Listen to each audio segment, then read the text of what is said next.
Bonjour à tous, bienvenue sur la chaîne, content de vous retrouver. Cette semaine, le titre de cette vidéo devait s'appeler « Pourquoi la méthode aquaexotique ne fonctionne pas ?» Et en recensant les cas d'échec, on s'est rendu compte qu'en fait, la plupart des causes sont communs à tous les types de maintenance et que très peu sont imputables à une méthode en particulier. Allez, générique.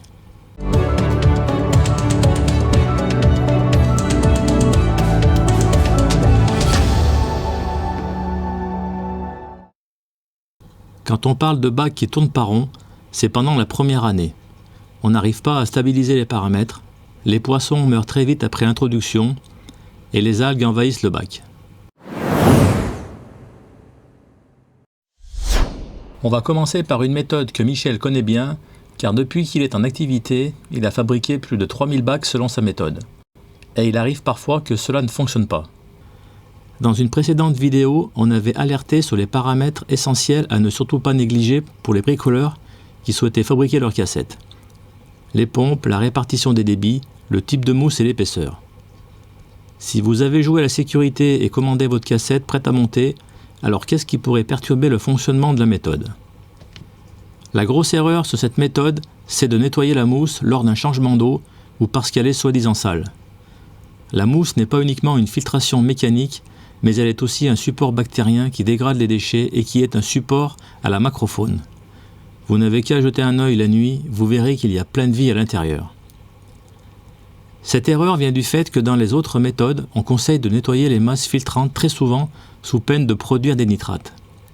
Et c'est d'ailleurs le reproche que l'on fait sur la méthode aquaexotique, c'est le fait d'utiliser une mousse qui est soi-disant un nid à nitrate. Alors oui, il y a production de nitrates, mais pas incontrôlée. J'ai 3 bacs et aucun n'a des nitrates supérieurs à 15 mg. Je suis même obligé d'en ajouter un comble avec des mousses.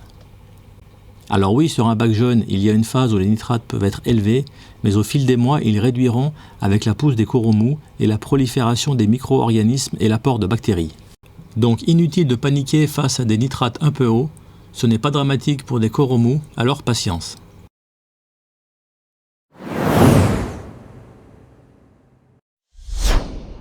On a toujours dit que la méthode aquaexotique était adaptée aux coraux mous et LPS peu exigeants, voire des SPS faciles. Mais quand on dit LPS voire SPS facile, ce n'est pas pour les premiers mois, je dirais même la première année, surtout les SPS. Et la raison, c'est qu'il faut d'abord maîtriser les taux de nutriments. Alors oui, certains vont les maintenir, mais ce n'est pas la majorité. Je le répète encore, restez avec les coraux mous pour débuter, puis vous verrez par la suite. Il faut donc bien définir la population de coraux que vous voulez, puis vous choisissez la méthode et pas l'inverse.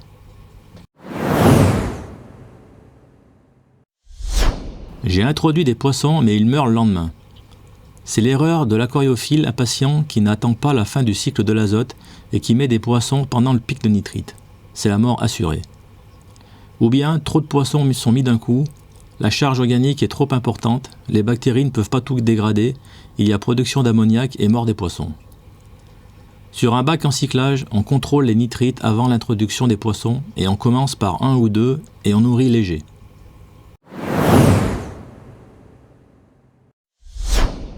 Quand on met en eau un bac d'eau de mer, le cycle de l'azote doit se mettre en place avant de pouvoir introduire des animaux. Pendant les premiers mois, on a très souvent le développement d'algues, qui est un phénomène tout à fait normal. Certains débutants non avertis vont juger ces algues indésirables et le signe que la maintenance n'est pas bonne. Le réflexe le plus courant, c'est d'effectuer un changement d'eau conséquent, ou pire, de mettre des produits chimiques. Résultat, le bac est déstabilisé, le cycle de l'azote est sans cesse perturbé, les algues reviennent et l'aquariophile désespère et arrête.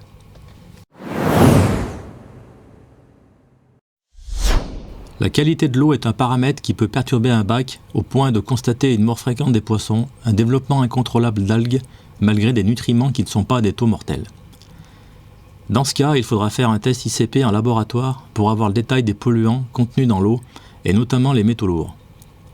C'est pour cela que l'on conseille de jeter un œil sur les relevés d'eau de votre ville, même si ce n'est pas complet, on a accès aux nitrates, cuivre, aluminium, cadmium, etc.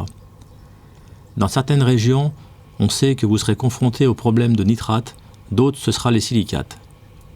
Alors, en cas de doute ou si vous ne voulez pas prendre de risques et maîtriser la qualité de l'eau que vous mettez dans votre bac, alors optez pour de l'eau osmosée.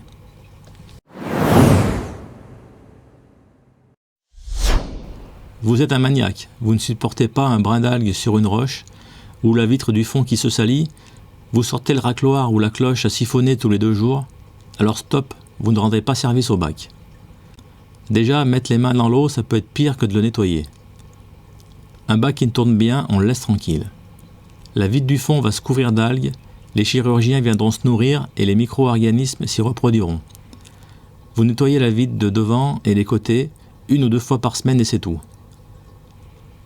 Et avec la méthode aquaexotique, 2 ou 3 changements d'eau par an suffisent.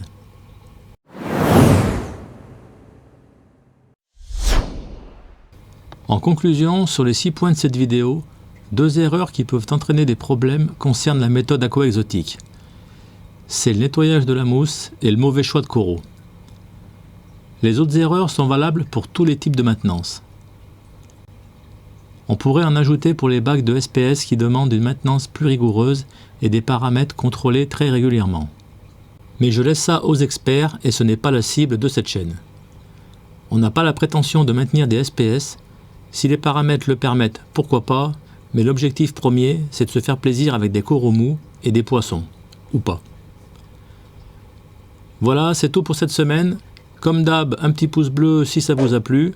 C'est toujours un signe positif pour monsieur YouTube ou madame. Je vous dis à la semaine prochaine. Salut!